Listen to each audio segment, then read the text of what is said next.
কেউ পারে না মিটিয়ে দিতে তাকে কোনোদিন।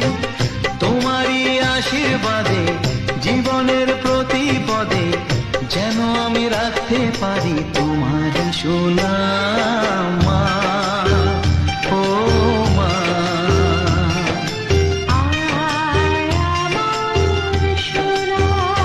ও স্নেহের ছায়ায় ভালোবাসায় ঢেকে রাখে যে, অনেক জ্বালাশয় বুকে জড়িয়ে রাখে যে, তারই আঁচলে মুখ লুকিয়ে রেখে জীবন আমার কাটিয়ে দেব তোমায় দেখে।